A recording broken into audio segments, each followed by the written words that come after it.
I'd like to yield to distinguished gentlewoman from the state of Washington, Ms. Randall. Gentlewoman's recognized. Thank you so much, Mr. Chair. You know, like the gentleman from Tennessee, I come from a family with a strong military tradition, including a grandfather who survived pretty heavy combat in the Korean War. I also represent Naval Base Kitsap and the Intermediate Maintenance Facility, and my neighbors know how important it is that our Department of Defense is operating at the highest possible level, that we are efficient with taxpayer dollars, and that we are effective with our delivery of the mission. Mr. Khan, GAO has made many recommendations for DoD on financial management, so that we won't be in this position with this big graphic that Mr. Mfume had in the future. Which of these recommendations could have the greatest impact on DoD's efforts to modernize its financial system? Thank you for that question, Congresswoman Randall. The key that comes to mind is DoD's planning and their managing their milestones. Those are the key issues which keeps DoD having to move their timelines. They need to be more forceful in maintaining their timelines, and the way they can do that is better planning, to have more granular information with interim milestones, so they're not reaching the end of time and then realizing that all the steps have not been completed. The other one, if I may touch on very quickly, is the tone at the top needs to continue to be very, very consistent to make sure that this remains a focus.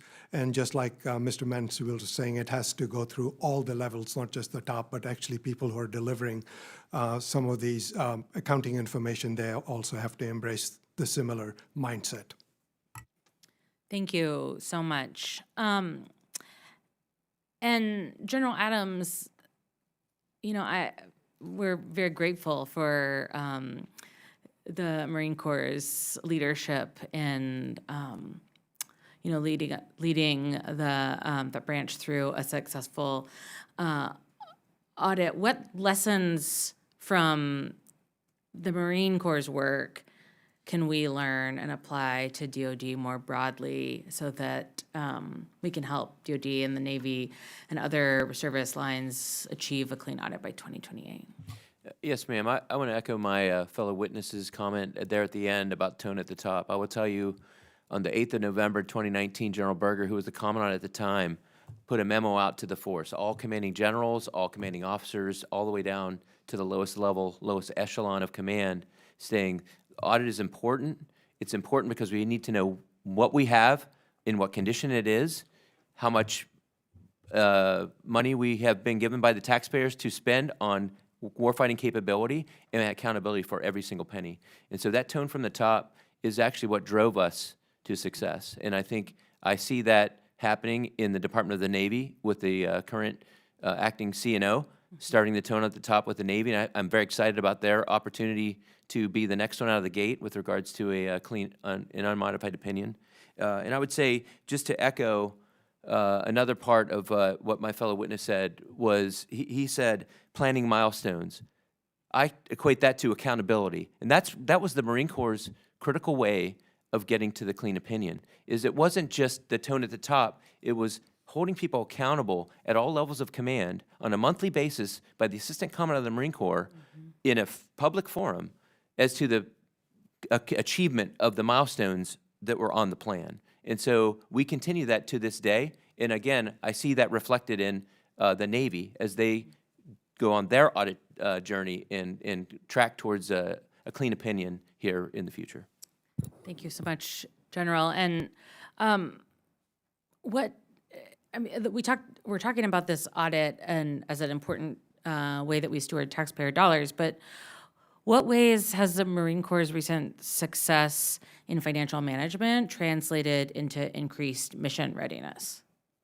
So, first of all and foremost, I'm the CFO, right? And so I work for the Commandant to ensure that those valuable taxpayer dollars that are provided to the Marine Corps are spent in the most effective ways. And so the audit in the financial lane allows me to identify where the next available dollar is spent on the most resultant readiness. Two, I mean, we talk about the audit as it's financial, but it's also accountability of equipment. And knowing, as a warfighter assigned a mission, and in the case of the Marine Corps, always having to be ready, the mission comes at the middle of the night. Like, you need to go here and do that. The audit framework, the data that is the byproduct of the audit, allows the commander to know what he has or she has, where it is, in what condition it is, and will they be able to accomplish the mission. So that combat capability, that lethality that's delivered through audit readiness is a critical important part.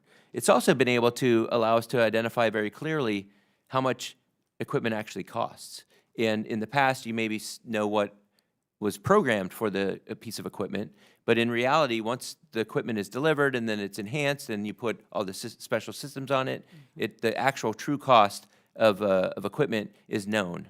And then lastly, and probably most importantly, it's a layer of accountability that we are accountable to the U.S. taxpayer to make the best use of every dollar, every penny that's provided to the Marine Corps. And we feel strongly that that audit allows us to do that.